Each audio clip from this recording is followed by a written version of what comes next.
Hi guys, welcome back to Salt and Light. If you're new to the channel, my name is Kev and I'm building a 47 foot Dudley Dix design catamaran here in Japan. In today's video we're going to look at something that I know a lot of guys have been asking about, and that is what am I going to do in terms of engines or motors for this boat.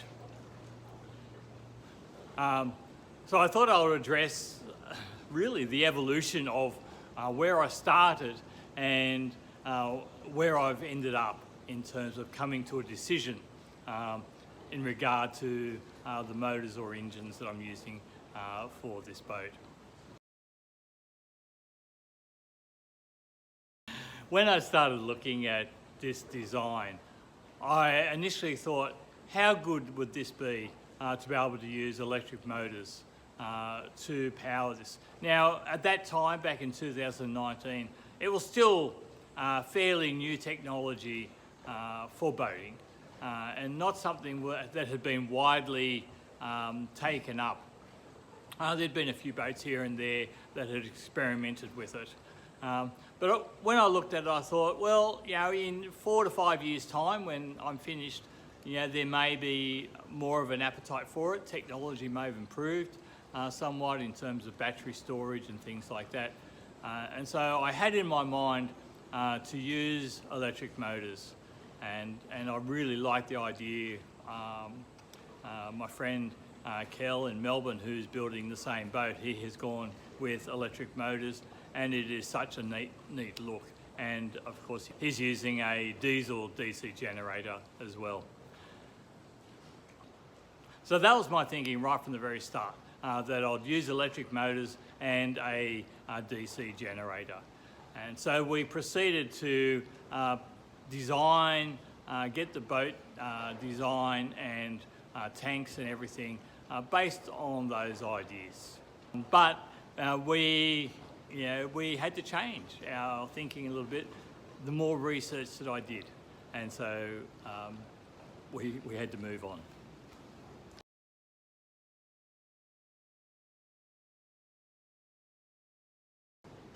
So moving on from just using electric motors, I started to think about the possibility of a hybrid motor setup where there would be a diesel motor and then an electric motor attached to it, and with the ability to be able to switch between the two. You could use the diesel motor for motoring long distances. You could use the electric motor for short distances out of the marina, say, and the benefit of that is you could use the diesel engine to run the electric motor to generate power. There is also the regeneration facility. Now that has some pluses and minuses of how effective that really is. But to me, that was a bit of a side issue. It wasn't a main point. The beauty of being able to use the diesel motors to motor long distances was a real bonus. Added to that, the ability to generate power, up to 5 kilowatts power with the electric motors. In starting to think this way, I thought, oh yeah, this is a good way to go. I did reach out to a company in the UK that does make a hybrid motor, but their price was just, it was close to $50,000, and that was without freight or taxes or import duty into Japan. So it was going to be, and that was just for one engine. For me, that was just too expensive for me, and yeah, me being me, you know, I'm always up for a challenge, and I thought, I can do this. I can build a hybrid motor. It's not rocket science. It's very simple. It's a very simple, basic system, and I think some of the companies try to mystify it a little bit, but it really isn't that hard. And I've got some retired electrical and mechanical engineers that come and help, And when I talked to them about it, their engineering brains started thinking, oh yeah, it's something that they would really like to get their teeth into as well. And so I thought, here's an opportunity to give the guys something a bit extra to get their teeth into, and just because they're retired doesn't mean that their brain stops working, And so I thought, here's an opportunity for these guys to have a go at getting involved in the development of a hybrid motor.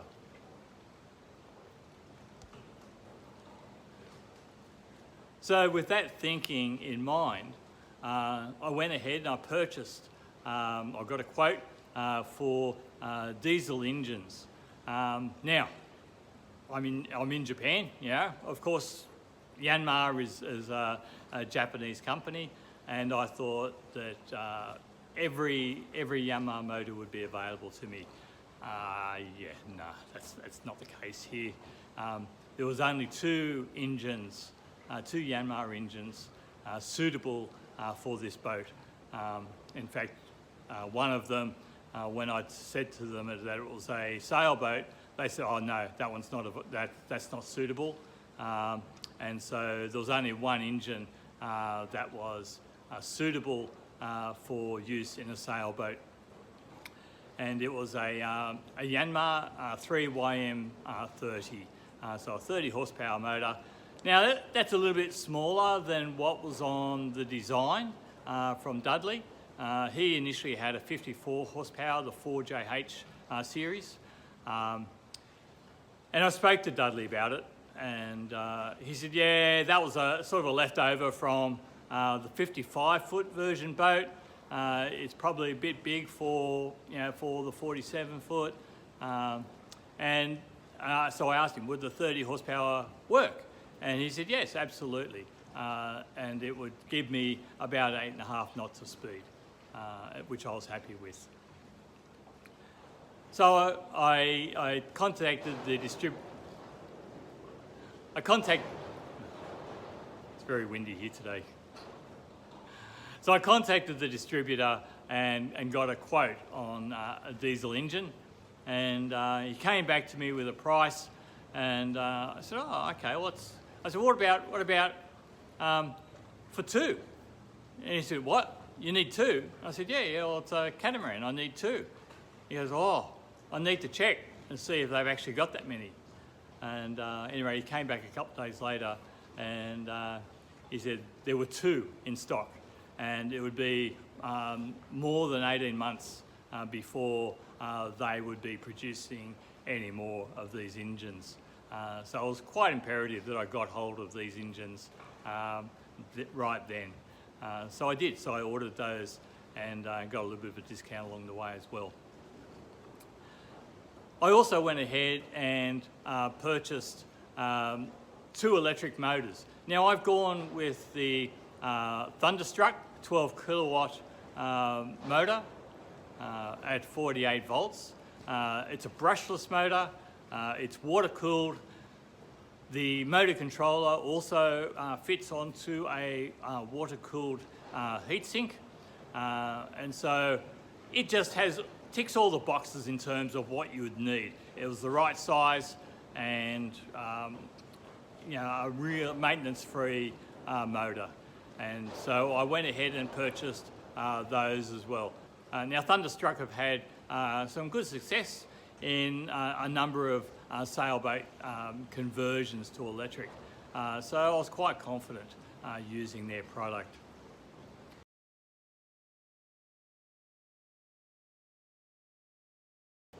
So one of the things about developing the hybrid motor was the challenge of actually doing it myself and getting other guys involved and interacting. And you often hear it on you often hear it on YouTube channels. People talk about the community of subscribers. And I got to say to you that it is true. I really enjoy interacting with quite a number of guys that comment on the channel, and one of those was a guy from France, and he reached out to me and said to me, "Hey, look, if you need any CAD work done," he said, "let me know." He said, "I've got quite a lot of experience. He's got a wealth of knowledge. He's in his past, he's built race cars. He built a 40-foot yacht. He's built a carbon fibre helicopter. He's got an absolute wealth of experience."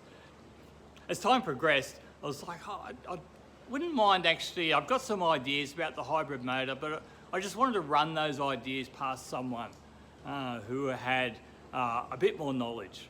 And I thought Mikkel would be the right person to talk to about this. And so I reached out to him and I said, hey, I've got some ideas about the hybrid motor. Would you mind just having a look at them and let me know what you think? And within a couple of days, he's come back to me with some 3D CAD drawings of brackets and how we can connect the diesel and the electric motor together, the drive, connecting gearboxes and things like that. And after a bit of tweaking and alterations over a few months, we came up with a design that we're pretty happy with. There was just one issue we had to deal with, and that was we had to change the gearbox, which in normal circumstances, if I was in Australia, changing the gearbox, not a big deal, no big problem. However, here in Japan, the engine and the gearbox together are licensed and approved for use together.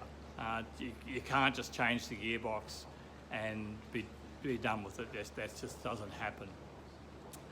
So I had to look at how I could get approval, how I could change the gearbox and still be able to meet the criteria with the certifying body here.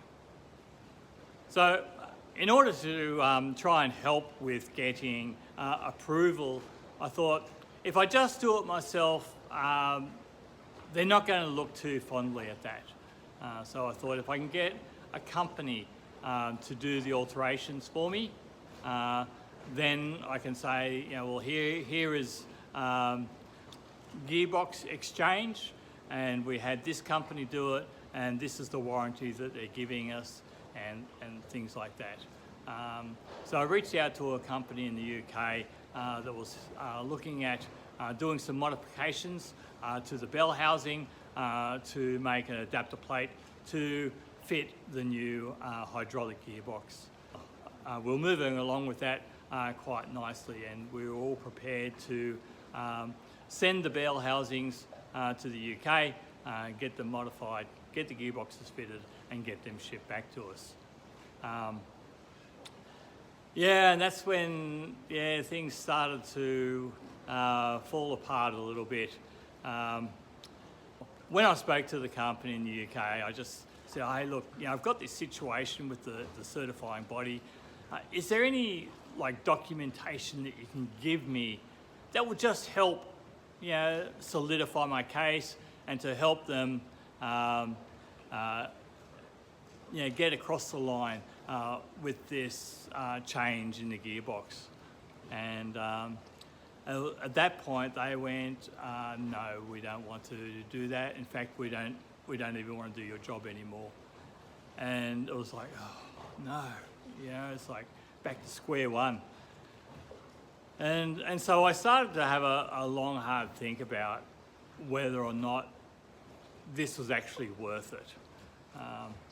And as I said earlier, I thought that in 4 to 5 years that there would be a bigger demand for hybrid or electric powered boats.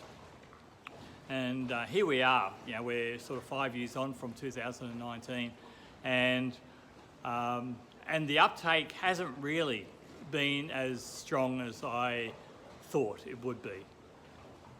So So I started contemplating with the idea of whether it was actually worthwhile pushing more money into this than I needed to. Now, in terms of getting certification, we had some discussions with the body here, and it was looking more and more less likely that they were comfortable with the idea of the hybrid design. In fact, just the boat alone, there are no boat builders in this area, and so for them it's also a challenge just to certify this boat. To give you an idea, when we first met them a few months after I'd started building the boat, we had a meeting, we sat down, went through a whole lot of drawings and plans and things that we were planning to do, like build schedule and materials and things like that. And at the end of the meeting, just before we left, they said, well, you know, when it's all finished, we'll have to take it and put it upside down in the water to test if it'll float in case of a capsize. And I just sat there shocked. I went, you're kidding me. You know, is that what I heard? You know, did I hear that correctly? That's another story. And I think we do have a workaround that situation. I hope. So we'll deal with that a bit later. But anyway, that gives you a bit of an idea of what we have to deal with. So in the end, I've made the difficult decision and helped along a little bit. We had Nick and Megan O'Kelly drop in a few weeks ago as well, and now they've helped a lot of people in finding boats and get into boating, and I just mentioned him one night while we were out having dinner. So what do you reckon? Yeah, is the hybrid idea, yeah, a good idea or not? You know, and yeah, look, I think he just confirmed to me that what I was thinking is that the uptake hasn't been as strong as we would have liked, and so I made the decision to drop the hybrid idea and just use diesel motors. Now, there's a couple of factors in this.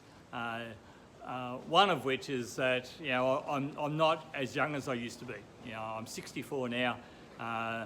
You know, I would like to think I'll be finished in another 12, 14, 15 months. But in reality, it probably will be 2 years before I'm finished. You know, which then pushes me up to 66. You know, and as you get to this age, you know, circumstances can change. Can change very quickly. You know, health or financially, circumstances can change, and so, or you know, just family situations. So I was thinking along these lines as well. You know, if I had to sell the boat, you know, quickly, what is going to be the best option in terms of motor-wise to sell? And I think this is something that Nick confirmed with me, that definitely at this point a hybrid motor is not necessarily going to add value to the boat. So, you know, he just confirmed what I had already started thinking, and so I decided to just use the diesel motors. We think that is going to be a better option. One, it's going to be quicker for me to build. It's going to be a lot less complications, and I will be able to just get on and get this boat finished. Yeah, if you know anyone who's looking for a couple of electric motors, let me know. I've got a couple for sale.